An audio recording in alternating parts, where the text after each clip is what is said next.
සාය මනුෂ්‍යත්වයක හරි වටින දෙයක්. මනුෂ්‍ය කාලයක හරි වටින දෙයක්.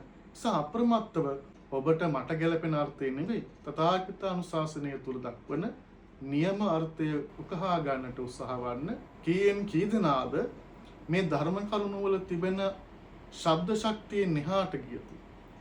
අර්ථ ශක්තියට ජීවන දිවි පැවැත්මට ගලප ගන්න. භාවිතය තුල කොච්චරනම් සනසිල්ලක් තියෙනවද කීක පිළිබඳව කරලා බලන්නට ගුණ ප්‍රමාණය හරිම අල්පයි. අනවරාග සංසාර ගමනේ ඔබ මම නොවින්ද සපතක් නැතරම්.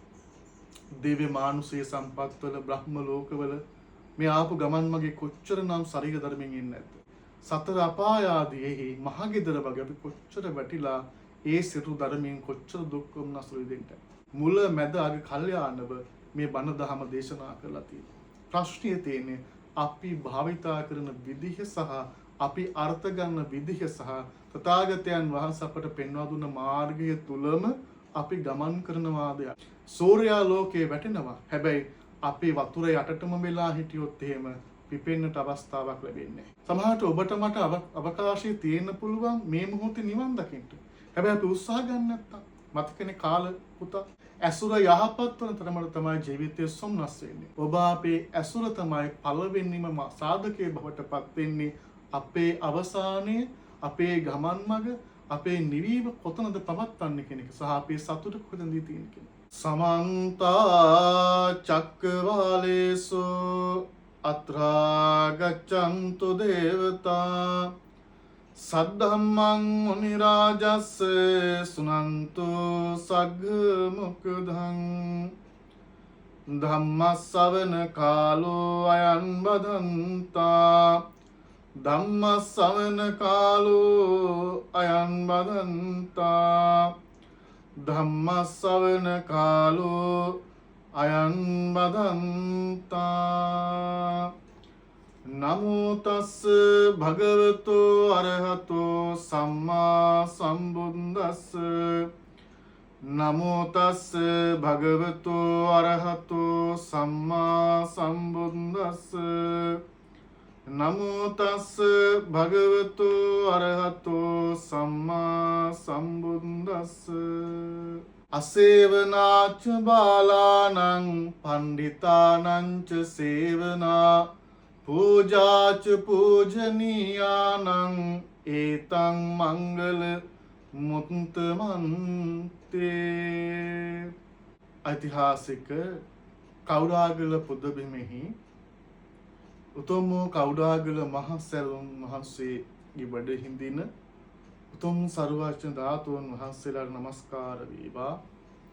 සදහැති පින්වත්නි, අද පුන් පොහෝ දවස ඊ타ත්ම ශ්‍රද්ධා ගෞරවයෙන් යුක්තව මේ ශාසනයෙහි පින් කැමැතිව අපත් එක්ක එකාසුව පින්කම් සඳහා සම්බන්ධ වන පින්වත් ඔබට ඔබ ආමිසයෙන් මේ ස්ථානයත් අපවත් පෝෂණය කරනකොට ඔබට ධර්මයෙන් ප්‍රතිඋපකාර දක්වන අවස්ථාවක් විදිහට මේ පොහෝ දහම් දෙසුම ඔබ හට දේශනා කරන්නට අපි බලාපොරොත්තු වෙනවා.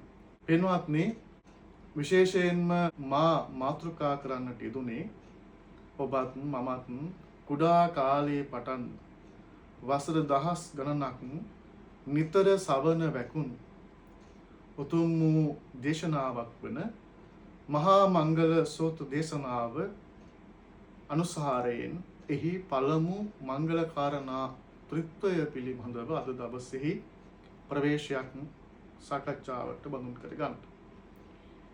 මේ ලෝකයේ තුල බුදුරජාණන් වහන්සේ පහළ වෙන විටත් වසර 12කට ආසන්න කාලයක් මනුෂ්‍යයන් අතර, දෙවියන් අතර, බඹුන් අතර පින්වත්නි දැවෙන මහා බලගත් ප්‍රශ්නයක්, දැවැන්ත ප්‍රශ්නයක් තිබේ. තමයි මොනවද මංගල කරුණු?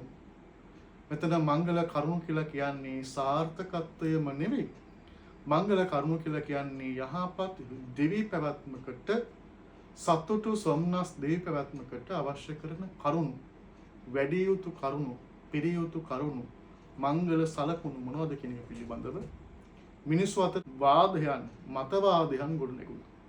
ඒවා ඒ මිනිසුන්ගේ ඉෂ්ඨකාමී දෙවි දේවතාවුන් අතරට සුදම් සභාවටත් අවසානයේ ගමන් කරන්නට යෙදුණා. ඉතින් මේ වෙලාවේදී දේව ආරාධනයෙන් තමයි බුදුරජාණන් වහන්සේ ලෝකයට මංගල කාරණා පිළිබඳව මනවින් දේශනා කරන එදා බහූ දේවා මනුස්සාච මංගලානි අචින්තයුන් ආකංකමානා සොත්තානම් බ්‍රෝහි මංගල මුත්තමන් කියලා ඇවිල්ලා විමසන වෙලාවේදී තථාගතයන් වහන්සේ ආරම්භ කරන්නේ කොහොමද?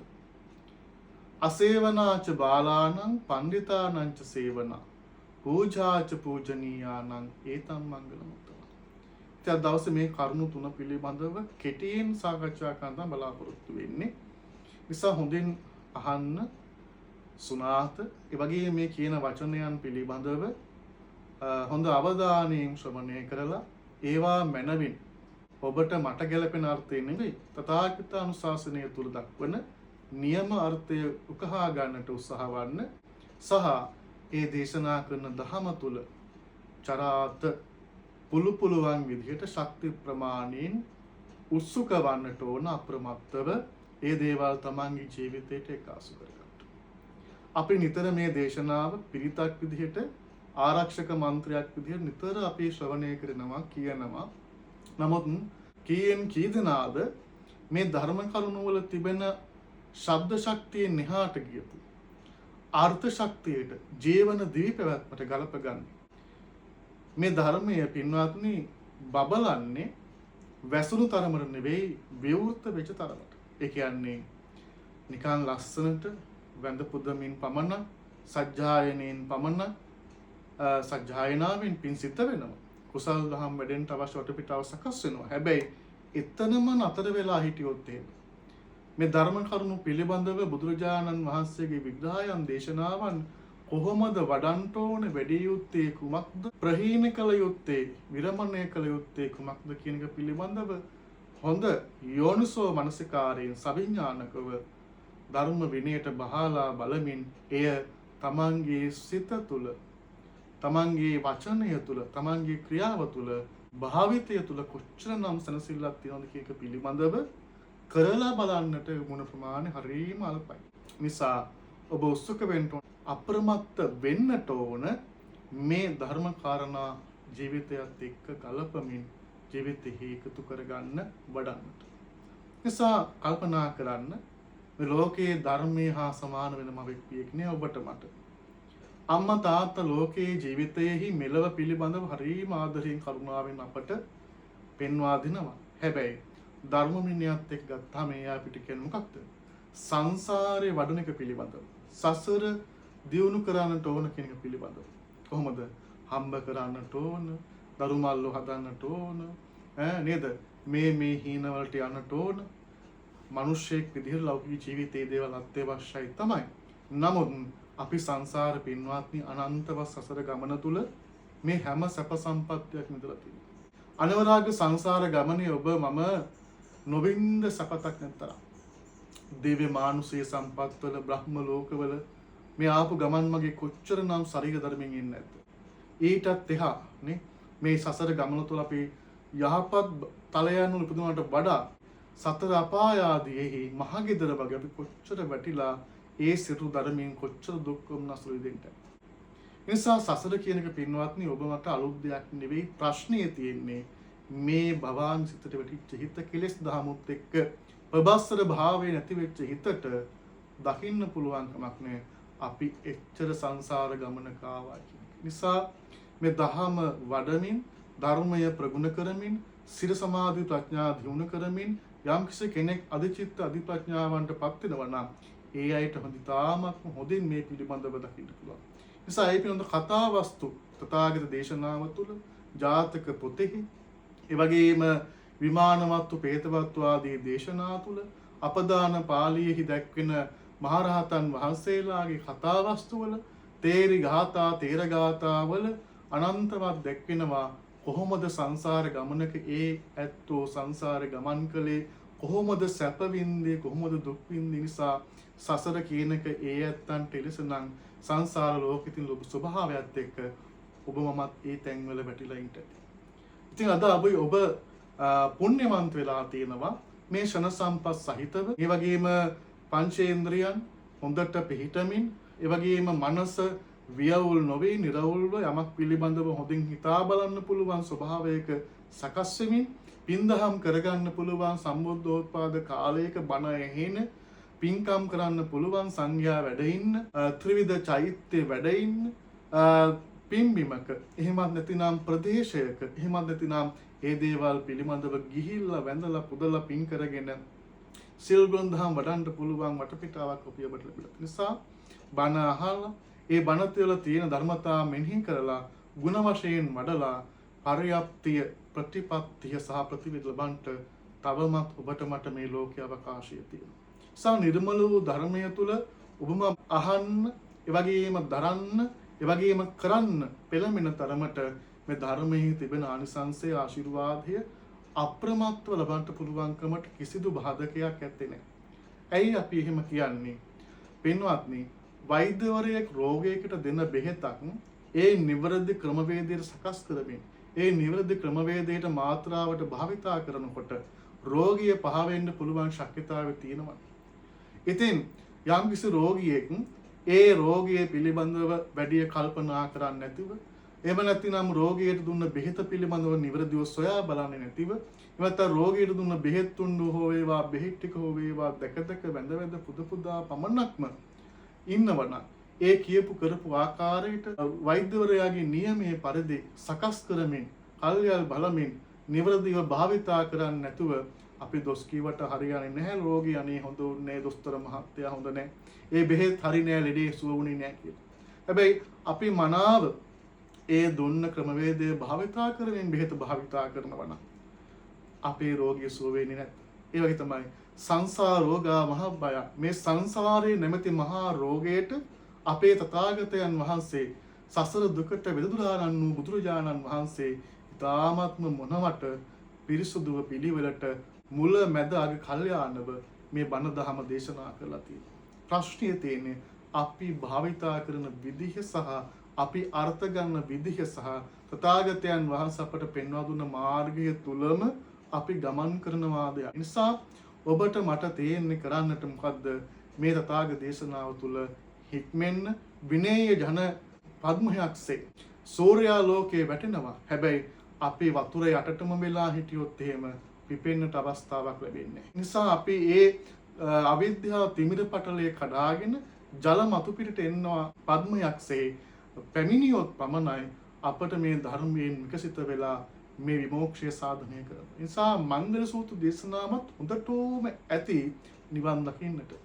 ඔබ හොඳට මේ මහා මංගල සූත්‍ර දේශනාව අධ්‍යයනය කරොත් ඔබට තේරෙනවා මුල ඉඳන් කරුණු 30ක් පිළිවෙලට දේශනා කරමින් ගිහිල්ලා අවසානයේ අපට දේශනා කරන්න මොකක්ද? නිර්වාණයට පත්වන මාවතමයි මේ ධර්මතු දේශනා කරන්නේ. ඒ නිසා මේ ධර්ම කරුණු අපි එකින් එක සාකච්ඡා කරමු. ඒ සාකච්ඡාව තුළ ඔබට පුළුවන් ඒ ධර්ම කරුණු පිළිබඳව හොඳින් අධ්‍යයනය කරලා ඒවා ධර්ම විනයට බහාලමින් ඔබ අපේ ජීවිතවලට ගලපමින් ධාරණය කරගෙන මේ ධර්මය තුළ ක්‍රියාත්මක වෙමින් අවසානයේ ක්‍රියාත්මක වීමෙන් ලැබෙන සාධනය කරගන්න නිර්වාණය නැමැති පදයට පත් වෙන්නට අවශ්‍ය විදිහට උත්සාහ වෙන්න. ඒ නිසා ඔබ අප සියල්ලම කර්ම පුංජ අපි දන්නේ අපි සසර ගමන තුළ කොයි විදිහේ පින්කම් කරලා තියෙනවද? සමහරට ඔබට මට අවකාශය තියෙන්න පුළුවන් මේ මොහොතේ නිවන් දකින්න. හැබැයි අපි උත්සාහ ගන්න නැත්තම් මතකනේ කාල පුතා අනේ විසුතුමාගේ පුතණු වන්නේ කොච්චර කෙලිලොල්ව කටයුතු කරාද, සෙල්ලක්කාරව කටයුතු කරාද, සතුටු වුණා, මාර්ගඵල ලබන්න තරම් සම්පත් තිබ්බ කෙනෙක්. හැබැයි අවසානයේ තථාගතයන් වහන්සේ හමුව දහම් ශ්‍රවණය කරමින් ඒකත් කොහොමද? තාත්තගේ උපර වැට්ටියක් නිසාමයි. බණ අහන්න සිල් ගන්න හැවි සල්ලි දීලා සල්ලි වලට. ඉතින් හැබැයි අවසාන මොකද්ද උනේ? ඒ සල්ලි වලට ගන්න බැරි, මසුරන් වලට ගන්න බැරි සෝවාන් ආදී මාර්ගඵලයන්ටපත් වෙන්නට පුළුවන් හැකියාව තිබ්බා. ඒක ඔහු තුල විභව ශක්තියක්, සංසාර ගිනපු ශක්තියක් තිබ්බා. පුණ්‍ය ශක්තියක් තිබ්බා. හැබැයි එදා එහෙම ගියේ නැත්තම් සමහර තවත් සංසාර වෙන්න පුළුවන්. තවත් මේ කාමාශවාදී ආශ්‍රවයන් යටත් වෙලා නිවන කියන දේ හිතන්ට බැරුව ඉන්න පුළුවන්. ඒ නිසා ඔබම වෙන්න ඕනේ අප්‍රමත්තව පුළුවන් විදිහට හැකි විදිහට මේ ධර්ම මාර්ගය තුල ක්‍රියාත්මක වෙන එකමයි. ඒ නිසා කල්පනා කරන්න. ඊට අවශ්‍ය මූලික කාරණා සරලව බුදුරජාණන් වහන්සේ සරල තැන ඉඳන් ගැඹුරු දහම් කරුණු දක්වාම මාවත ඊ타ත්ම මොනවට මේ මංගල සූත්‍ර දේශනා දක්වන නිසා පළවෙනිම දේ කොහොමද කියන්නේ? ජීවිතය යහපත් වෙන්නට නම් ජීවිතයේ සුගතිගාමී වෙන්නට නම් ජීවිතයේ සුවපත් වෙන්නට නම් විනෝත්නි පළවෙනි කාරණාව තමයි ඔබ අපේ ඇසුර යහපත් වන තරමට තමයි ජීවිතයේ සොම්නස් වෙන්නේ. කොහොමද මේක කියන්නේ? අපි හිතන්න අපේ ඇඳුමක් හෝ පැළඳුමක් හෝ මඩ ගොඩක කුණු ගොඩක දාලා තිබ්බොත් ඒ වැටුණු වස්ත්‍රය නැවත අපිට භාවිතා කරන්න බෑ. ඒක පිළිකුල් වෙනවා. හැබැයි ඕක මල් සුවඳ ටික තැම්පත් කරලා තිබ්බොත් එහෙම ඒක අපිට ප්‍රියමනාප උපදවනවා. ඒ වගේම එහෙනම් ඒ තියෙන තැන ඇසුර හේතු වෙනවා එහි ගුණාත්මක භාවයට. ඒ වගේම අපේ ජීවිතවල ඔබ අපේ ඇසුර තමයි පළවෙනිම සාධකයේ බවට පත් වෙන්නේ. අපේ අවසානයේ අපේ ගමන් මඟ අපේ නිවීම කොතනද පවත්වන්නේ කියන එක සහ අපේ සතුට කොතනද තියෙන්නේ කියන එක. නිසා කොහොමද කියන්නේ බුදුරජාණන් වහන්සේ පළවෙනි කාරණාව අසේවනාච බාලාන බාලයන් ඇසුරු කරන්න එපා කියලා කියනවා. බාල කිව්වේ කවුද? වයසින් බාලද? නැහැ. බාලයන් කියලා කියන්නේ අයහපත සඳහාම අවශ්‍ය සිතුවිලි ඇති වෙන විදිහට කටයුතු කරන, ඒ සඳහා වූ වචනයන් භාවිතා කරන, ඒ සඳහා වූ ක්‍රියාකාරකම් වලට සම්බන්ධ කරගන්න යහළුවා, මිත්‍රයා. ඒකේනා සමහර විට ඔබ අපේ දියුණුව කැමති හෝ නොකැමැතිව හෝ එහෙමත් නැත්නම් ඒ අයගේ අවශ්‍යතාවත් එක්ක හෝ ඔබ අපව ඇසුරු කරමින් අපිව ගෙන යන්නේ යහපතට නෙවෙයි. කල්පනා කරන්නකො මෙහෙම අපිට බුදුරජාණන් වහන්සේ ගිහියෙකු වශයෙන් නිත්‍ය වූ ශීලයක් බවට පනවන්නේ පෙන්වා දෙන්නේ පංචශීලය. නිසා පංචශීලයෙන් බාහිර වූ එනත පංච දුෂ්චරිතය පිණිස අපට මෙහෙයවනවා නම් අපව ඇසුරු කරනවා නම් එවැනි බාලයන් අපි දුරු කරන්න ඕනේ. ඒ වගේම ඔබ අපේ ජීවිතයේ ආර්ථිකව හෝ වේවා, සමාජීය හෝ වේවා, අධ්‍යාපනික හෝ වේවා ඒ යහපත් කටයුතු වලට උදව්වක් උපකාරයක් නොවන ඒවා මගහැරෙන ඒවාගෙන් පිරිහීමට පත්වන දේවල් වලට ඇසුරු කරන කෙනෙක් වේ නම්, ඒවාට අවශ්‍ය කරන විදිහට මානසිකත්වය හදන කෙනෙක් වේ නම්, එහෙම නැතිනම් ඒවා වෙනුවෙන්ම සමහර විට පාර පෙන්න කෙනෙක් වේ නම් එවැනි අය පළවෙනිව දුරු කරන්න කියලා බුදුහාම කියනවා. ඒ අය අසත්පුරුෂ දෙවි දක්වන්නේ. එහෙම නැත්නම් ඒ අසත්පුරුෂ අසුර වහවහ දුරු කරන්නට ඕන. ඒ කියන්නේ එවැනි අය ඇසුරු කරනවා කියලා කියන්නේ ඒ අයගේ අදහස් හිතට ගන්න හොඳ නැහැ. සමහර ඉන්නවා පින්කම් කරන්න ගියත් කුසල් දහම වඩන්න ගියත් අනේ ඕවා කරලා කොහොමද කියලා එක මග හරවන්න උත්සාහ ගන්න. ඔය කියන විදිහට ඔය දේවල් කළාට ඔයගේ ප්‍රතිඵල තියෙනවද? මේ හොඳ දේවල් නෙවෙයි. නිසා මේ ආදී විදිහට ජීවිතයක යහපත නැසන අයහපතට ගෙන යන මානසික තත්ත්වයන් නැති කරන්නට වටපිටාවන් සකස් කරන්නට තමන්ගේ සිතුවිලි වචන ක්‍රියා භාවිතා කරන කෙනා තමයි දුරු කරන්න කියලා බුදුහාම දේශනා. පණ්ඩිතානංච සේවන යහපත් වූ පණ්ඩිතයන් සත්පුරුෂයන් අසුරු කරන්න කියලා කියන්නේ නොදියුණු කෙනෙකුට දියුණු වෙන්න තමග කියා දෙනවා. ඒ වගේම අයහපත් අසත්පුරුෂ ක්‍රියාවලින් වළක්වලා යහපත් සත්පුරුෂ භූමියට පත් කරන්නට මඟ කියා දෙන. ඊට අවශ්‍ය සිතුවිලි සහ මනෝභාවය ඇති කරන්නට වෙහෙසෙන. ඒ වගේම වරද දැකලා ඒ වරද පිළිබඳව කියා දෙමින් ඒ වරදෙන් මුදවා ගන්නට උත්සුක වෙන. ඒ වගේම තමයි යහපත් තැන්හි යහපත් කුසල්හි යහපත් දෙයට යොමු කරවන වචන ඇති ක්‍රියා ඇති ස්තුති කෙනාව ඇසුරු කරන්නට කියලා කියනවා. ඒක තමයි ජීවිතයක දියුණුව කරා යන්නට ලෞකිකව හෝ වේවා ලෝකෝත්තරව හෝ වේවා අපට අවශ්‍ය කරන ප්‍රධානම සාධකයේ බවට පත් වෙනවා. මේ සත්පුරුෂ ආශ්‍රය සත්පුරුෂ නිශ්‍රය තුල ජීවිතේ වහවහ යහපතට පමණයි. අපි තුල තිබෙන වැරදි අඩුපාඩුකම් දකින්න කෙනා කල්යාණ මිත්‍රයා. අපි තුල කරන යහපත් දෙයට අපි උත්සුක කරන කල්යාණ මිත්‍රයා. ඒ කෙනා සත්පුරුෂවමයි අපි අසුරු කරන්නේ. සමහර අය ඉන්නවා පින්වත්නි කොහොමද සත්පුරුෂ ලීලාවෙන් සත්පුරුෂයන් කොහොමද හොඳ කරන්නට වගේම ඉඳිමින් සමහර විටක අයහපත අහිත පිස පවතින දේවල් තමයි කරන්නේ. ඒ වගේ දේවල් තමයි මඟ පෙත සකස් කරන්නේ. නිසා ඒ තැන් වලින් නිදහස් වෙමින් තමන්ගේ ජීවිතයේ තමන්ගේ ආධ්‍යාත්මයේ යහපත් පැත්තට ගෙන යන්නට උත්සුක වන ඊට අවශ්‍ය කරන මනෝභාව සකස් කරන ඇත්තෝ මැසුවට ගන්නට ඕන. ඒ වගේ තමයි පූජාච පූජනීයාන ඒතම් මංගල මුත්තම. යහපත් ඇසුර සේම අපේ ජීවිතයේ අපි තුලින් අපිම අපේ ආධ්‍යාත්මයේ විසින්ම අපිට ගමනක් යන්න අවශ්‍ය නම් අපි ගරු කළ යුත්තන්ට කළ යුතු ගරුත්වය ලබා දිය යුතුමයි. පිදිය යුත්තන් අපි පිදිය යුතුමයි. ඒක මේ බලෙන් හෝ ආටෝපයට හෝ ලෝක සම්මතයට හෝ කරන එක සාර්ථකත් නැහැ. ඒක තමන්ගේ හදවතින් හද මඩලින් තමන්ගේ ආධ්‍යාත්මයෙන් පැමිණ යුතු ගරුත්වයක්. නැත්නම් මූණිච්චාවට මේ සමහර අද ගොඩක් අපි දකින්න ලැබෙන්නේ මේ වගේ අවස්ථා.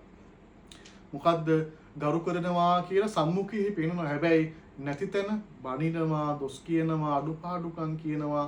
ඒකට ඒ තුල කවදාකවත් ගරුත්වයක් ඇති වෙන්නේ නැහැ. නිසා බුදුරජාණන් වහන්සේ දේශනා කරන්නේ මොකද්ද? ඒ ගරුත්වය ඇති තැනද නැති තැනද දෙකේම පවත්ව ගන්න පුළුවන් කොහොමද? හදවතින්ම ගරුත්වය ගලාගෙන විතරයි. නිසා හදවතින්ම ගරුත්වය ගලාගෙන ඒම තුල මොකද අපි ඉන්න තැන හොඳ කියලා අනිත් තැන ගිහින් බැන්න කියලා ඒ අහන කෙනාට හෝ ලබන කෙනාට යහපතක් සුගතියක් හෝ අගතියක් වෙනවද කවදාකවත් නෑ. ඒකෙන් අගතියක් වෙන්නෙම තමන්ගේ ආධ්‍යාත්මයටයි. හොඳට කල්පනා කරලා බලන්න. මොකද අපිට සමහර ලාවට මේ බැනපු දේවල් ඇහිලත් නෑ. සමහරවිට ඒ දේවල් වලින් අපිට කිසි පාඩුවක් වෙලත් නෑ. හැබැයි ඒ අයට නැත්නම් අපි අපිටම ඒ විදිහට ඉන්න තැන හොඳට සලකමින් ඉන්න තැන හොඳට ගරු කරමින් ඉඳලා නැති තැන්හිදී අගරු වන විදිහට නිගරු වන විදිහට වචන සිතුවිලි භාවිතා කරලා පිරිහෙන්නේ තම තමාගේ ආධ්‍යාත්මික විද බලන්න. එනිසා ඒ ඇති කරගන්නා ගෞරවය තථාගතයන් වහන්සේ කෙරෙහි, ධර්මයේ කෙරෙහි, මහා සංඝරත්නය කෙරෙහි, තමන්ගේ දෙමව්පියන් කෙරෙහි, වැඩිහිටි ගුරුවරයන් කෙරෙහි, වැඩිහිටියන් කෙරෙහි, ඒ වගේම උගතුන් වියතුන් කෙරෙහි, ඒ වගේම යහපත් වූ දෙයක් ලබා ගන්න පුළුවන් යහපත් වූ සිතුවිලි ඇති, යහපත් ක්‍රියා ඇති කෙනෙක් වෙනින් ඇති කරගන්නා වූ ගරුත්වය, පූජනීයත්වය පින්වත්නි, ඒකේ වටින්නේ ඒ ලබන කෙනාට නෙවෙයි, ඒ ගරුත්වය දෙන අපටමයි. ඒක තමයි අපිව යහපත් මාර්ගයේ යොදවන කාරණීය බවට පත් වෙන්නේ.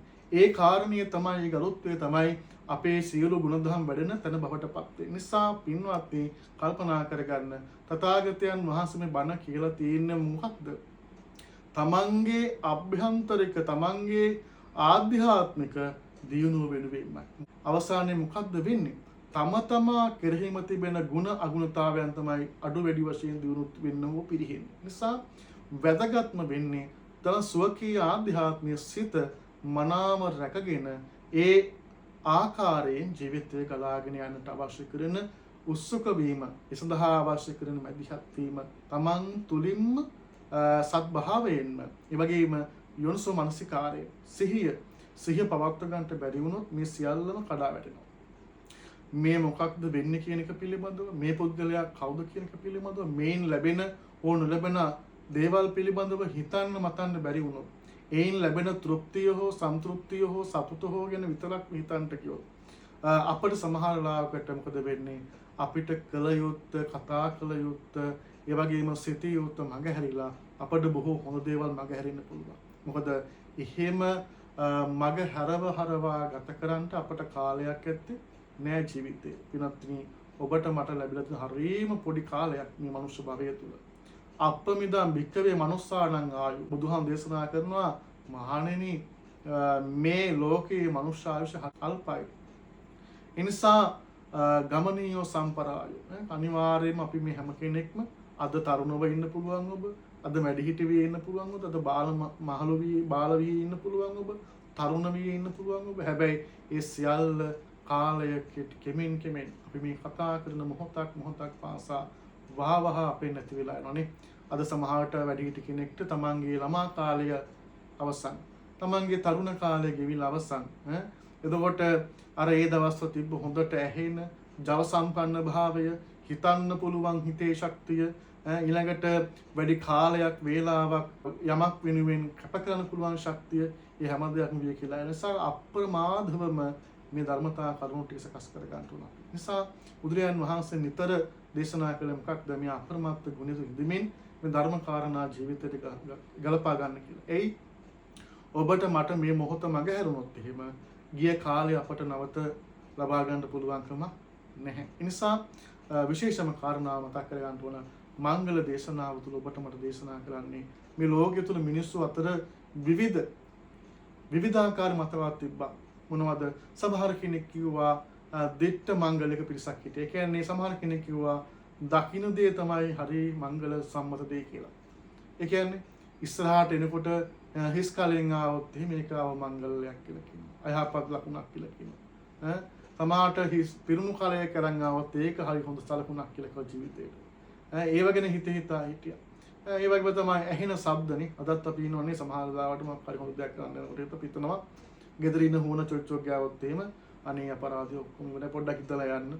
මේ වගේ විවිධ විශ්වාසයන් මතවාදයන් ඇති කරනවා. ඒ නිසා අපේ දේශනාව සිහිපත් කරන්න ඕන මොකක්ද මේ හැම දෙයක් අතරම බලවත් දේ තමයි සිත කියලා කියන්නේ. සිත අතරත් මනුස්ස හිතන මහා බලගත් ස්වභාවයක් තියෙනවා. මේ ලෝකයේ පහළවන, මේ ලෝකයේ හටගන්න, ඉපදෙන සියලු සත්වයන් අතර වෙනත් කිසිදු සත්වතරයක නැති මහා ආශිර්වාදයක් ශක්තියක් මේ මිනිස් හිතර තියෙනවා. ඇයි සතුන්ට පින්කම් කරන්න පුළුවන්. සතුන්ට ධර්මය අවබෝධ කරගන්න පුළුවන්. බෑ ඒක එක්තරා නිරය ස්වභාවයක්. එහෙම නැත්නම් එක්තරා දුගති සංඛ්‍යාත ලෝකයක්. ඒ වගේම දෙවියන් අතර ඉපදුනත් නැත්නම් බ්‍රහ්මයන් අතර ඉපදුනත් නිවන උත්සුක වෙලා අවබෝධ කරන්න පුළුවන්කමක් නෑ. ඒකයි බුදුවරු ලෝකයේ පහළ වෙන්නේ කොහෙද? මනුෂ්‍ය තලයේ. නිසා මනුෂ්‍යත්වයේ හරි වටින දෙයක්. මනුෂ්‍ය කාලයක හරි වටින දෙයක්. නිසා අප්‍රමත්තව ඔබට මට මේ ලැබිච්ච ශාසනය තුල ධර්මයේ අධ්‍යයනය කරමින් ධර්මයේ ඉගෙන ගනිමින් ධර්මයේ අරුත් ඔබට මට ගැළපෙන විදිහට නෙවෙයි. ධර්මයේ තුල බුදුරජාණන් වහන්සේ කීනාශ්‍රවයන් වහන්සේලා බුදුරජාණන් වහන්සේ දේශනා කරපු විදිය, ඒ වගේම මහරහතන් වහන්සේලා ඒවා විග්‍රහ කළ විදිය, අටුවා ටීකා ආදී අධ්‍යයනය කරමින් ධර්මයේ නියමිත අර්ථය අපේ ජීවිතේක උකහා ගන්නමින් පර්යාප්තිය පුරමින් මේ ජීවිතය ශාස්ත්‍රීය කර ගන්නට. ශාස්ත්‍රීයකත්වය කියලා කියන්නේ ලෞකිකත්වය තුළ ලබන ශක්තියක් නෙමෙයි. මම අදහස් කරේ නිවනටපත් වෙන්න අවශ්‍ය කරන ධර්මතා දිනු කරන. මොකද මේ සංසාර ගමන තුළ පින්වත්නි අපි තණ්හාවමයි සංසාරේ දිනු කරේ.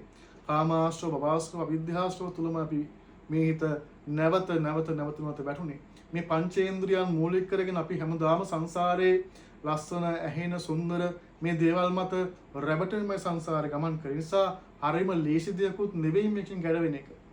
නිසා අපිට තව බොහෝ වීර කරන්න ඕනේ. බුදුරජාණන් වහන්සේ නමක් බවටපත් වෙන්න නේ අපි අහලා තියෙනවා දේශනා තුළ කොහොමද සංසාර ගමනේ මනෝ පනිදාය පුල තිනවා 5 ලක්ෂ ගණක් වූ බුදුරජාණන් වහන්සේ දකිමින් වාක් පනිදාය පුල තිනවා. ඊටසේ දීපංකර පාදමූලිනම් සාරසං කල්පලක්ෂය පාරමිතා උපපාරමිතා එවැගේම පරමත්ත පාරමිතාදී පාරමිතාවන් අනන්තව පූර්ණ කරලා තියෙනවා.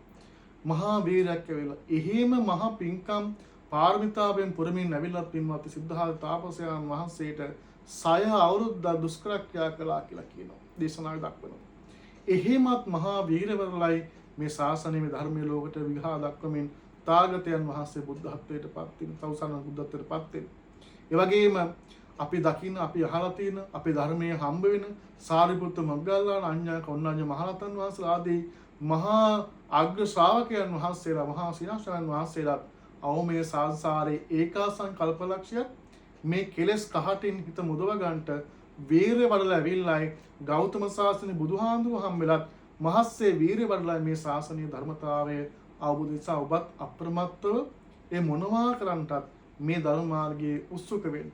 අහන්න ධර්මය හොඳට ශ්‍රවණය කරමින් ඒවා ධාරණය කරගන්න, ධාරික ධර්මයට මාර්ගව හැසිරෙන්න. එතකොට ඔබට මට මේ මංගල සම්මත ධර්මතා ජීවිතයට උකහා ගනිමින් මෙලව සනසිල්ල වගේම සංසාර ගමනේ මෙලව නිවන් දකින්න අපට ඊතරම් පුණ්‍ය සම්පත් මදිනම් පාරමිතාවන් මදිනම් ඒවත් පිළිමින් සංසාර දුකින් නිදහස් වෙන්න මට පිටාව සකස් වෙනවා. නිසා මේට ප්‍රධානම අවශ්‍යතාවය තමයි මොකද්ද? මේ මංගල කරුණු තුල තියෙන අපි ඉදිරියේදී සාකච්ඡා කරමු ඊළඟ දේශනාවලදී තථාගත ශාස්ත්‍රය තුල මේ දක්වලා තියෙන මේ ධර්ම කරුණු එකින් එක ජීවිතයට එකතු කරගන්න. මොකද්ද? පළවෙනි කාරණය තමයි අසත්පුරුෂ බාලයන් ඇසුරු කිරීම දුරු කරන්න ඕන. ඇසුරු කිරීමලගේ සමහරට අපේ ජීවිතයෙන් අයින් කරන්න බැරි වෙයි. එයා ළඟ තිබෙන එයාලා හිතන වැරදි සිතුමන්, එයාලා කියන වැරදි වචනයන්, එයාලා ක්‍රියාත්මක කරන වැරදි ක්‍රියාවන් අපි නොකර ඉන්න එකත් ඇසුරු කරන්න එයා වගේම තමයි. ඒ නිසා ප්‍රධාන දේ දුරින් දුරු කරන්න පුළුවන් නම් හොඳයි. දුරින් දුරු කරන්න බැරි නම් එයාලගේ වැරදි අදහස් මතවාදවල අපි ක්‍රියාත්මක නොවී ඉන්න පුළුවන් තරමට හිත ශක්තිමත් කර ගන්නටත් ඕන. ඊළඟට වැඩි වැඩක් වශයෙන්ම සත්පුරුෂ වූ යහපත කැමති වන, ඒ වගේම ආධ්‍යාත්මිකව දානය, සීලය, භාවනාදී කර්ම සඳහා, ඒ වගේම යහපත් ධර්ම මාවත කෙරෙහි ජීවිතයේ යහපත් දේවල් සඳහා උත්සුක කරවන සත්පුරුෂයන් ඔබට මට තියෙන සත්පුරුෂ භූමිය තමයි මේ ගෞතම සාසනය. තථාගත බුදුරජාණන් වහන්සේ ධර්මයේ මහා සංඝරත්නයේ ඒ ධර්මයේ කියා දෙන සංඝයා වහන්සේලා, යහපත් ගුරුවරු, ඒ වගේම යහපත් දෙමව්පියන්, යහපත් හිතමිතුරන්, ඒ වගේම යහපත් ස්වාමිභාර්යා, යහපත් දූ දරුවන්, මේ වගේ යහපත් වූ දෙයට යොමු කරන ඇත්තෝම අසුරු කරන්නට ඕන. එබැවින් තමයි ඒ අසුරු තුළ ඒ වැඩිහිටි ගෞරවය, ඒ වගේම මේ සීල ගෞරවය, ඒ තපෝ වෘද්ධයට කරන ගෞරවය, බුදුරජාණන් වහන්සේ ධර්මයට කරන ගෞරවය හදවතින්ම උපදවා ගනිමින්, මෝනිච්චාවට නැතුව, එහෙම නැත්නම් ලෝකමාන්නෙ නැතුව හදවතින්ම. මොකද අර දේවල් තුළ අපි ලෝකයට පේන්නට හෝ එහෙමත් නැත්නම් සමාජයට දැනෙන්නට හෝ මෝනිච්චාවට කරන ගෞරවය, එහෙම නැත්නම් පිදීම පේන්න විතරක් තියෙවි. හැබැයි තමන්ගේ ආධ්‍යාත්මික ගුණ වර්ධනය වෙන්න තරම් ශක්තිමත් භාවයට පත් වෙන්නේ. නිසා එතනත් අපි කරගන්න රැවටීම බුදුහාම දේශනා කරන මේ ලෝකේ මේ දහම අවබෝධ කරගන්න බැරි ස්වභාවයන් පිළිබඳ.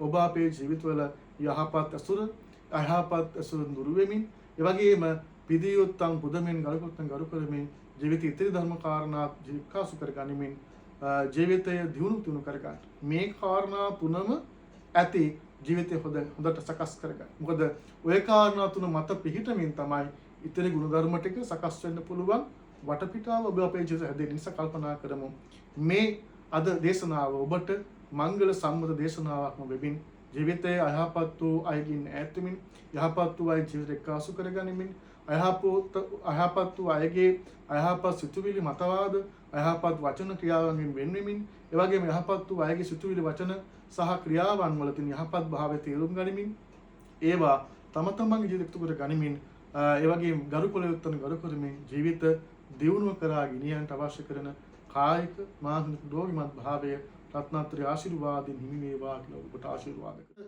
මේ ආරම්භක දේශනාව සඳහා මූලික දායකත්වය අපි පුණ්‍ය අනුමෝදනා කරන්න බලාපොරොත්තු වෙනවා.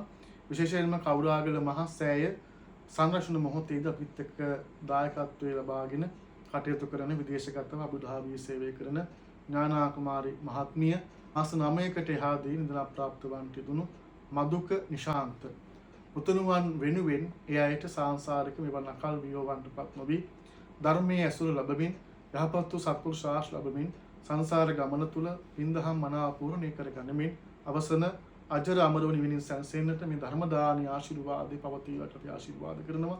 ඒ වගේම ඥානා කුමාරි මෑණියන්ට නිදුක් භාවයේ රෝගී භාවයේ පිණිස පවුලේ හැමෝටම මේ උතුම් වූ දේශනාවේ ආශිර්වාදේ. ඇසෝ බණපද සවනෙහි වැකෙමින්, ඇසෝ බණපද හිතෙහි රැඳමින්, ඇසෝ බණපද අයහපත් වූ ඇසුර නිසුර දුරු කරගනිමින්, යහපත් වූ අසුරටපත් වෙමින්, ඉදේයුතු ගරු කළ යුතු ඇත්තන්ට ගරු කරමින් ජීවිතය දාන සීල භාවනා ආදී ත්‍රිවිධ පින්කම් සිදු කරගනිමින්, කළ කුසලයන් වඩා කරමින්, නොකළ කුසල් වල සිත් පහදවා කරමින්, කළ අකුසල සිත් මුදවා ගනිමින්, නොකළ අකුසල නොහිඳමින් මෙලව පරලොව නිවන කියන තිවක වැඩ සාධා ගන්නට පිනත් හැම දිනාටම විශේෂයෙන්ම මාස 9 දින ප්‍රාප්ත මදුක නිශාන්ත පුතුණුවන්ට මේ පින් හේතු සිද්ධ වේවා කියලා ප්‍රමෝදන් කරනවා. ඒ වගේම ඥානා කුමාරි මෑණියන්ටත්, ඒ වගේම ඉදිරියේදී එතුමිය දැනටත් දායකත්වයක් දක්වලා තිනවා උතුම් වූ සම්බුද්ධ ප්‍රතිමා වහන්සේ නමක් මේ ස්ථානයේ තැන්පත් කරන්නට. ඉදිරියේදී ඒ උතුම් වූ උද්දේශික චෛත්‍ය පිහිටවමින් බොහෝ දිනක් වැඳ පුදා ගනීවි. සිත පහදවා ගනී බුදුරජාන් වහන්සේ පිළිබඳව සද්ධා මාත්‍රයක්, මේ මාත්‍රයක් උපදවා ගැනීමේ ඒ පිනොත් මදුක පුතුණුවන්ට සංසාරය යහපත් වූ ඇසුර ලැබමින්, යහපත් වූ භවගාමී ජීවිතය තුළ සත්පුරුෂයන් ලැබමින් කෙලවර සසර නිදහස් වෙනට, සසර දුක නිදහස්ව අජරමර වූ නිවන සංසිඳීමේ පින් පවතිවා කියලා අපි ආශිර්වාද කරනවා. සුදෙවියෝද මනුෂ්‍යෝද සත්වෝද පිනෙන් සතුටු වෙමින් නිවනෙන් නිවෙත්වා කියලා අපි ආශිර්වාද කරනවා. ආකාසට්ටා ච බුම්මට්ටා දේවා නාග මහිත්‍තිකා පුඤ්ඤන්තං අනුමෝදිත්වා චිරන් රැක්කන්තු ශාසනං ඉදම්මේ පුඤ්ඤ කම්මං ආසවක්ඛයා වහං හෝතු සබ්බ දුක්ඛා පමුංචතු.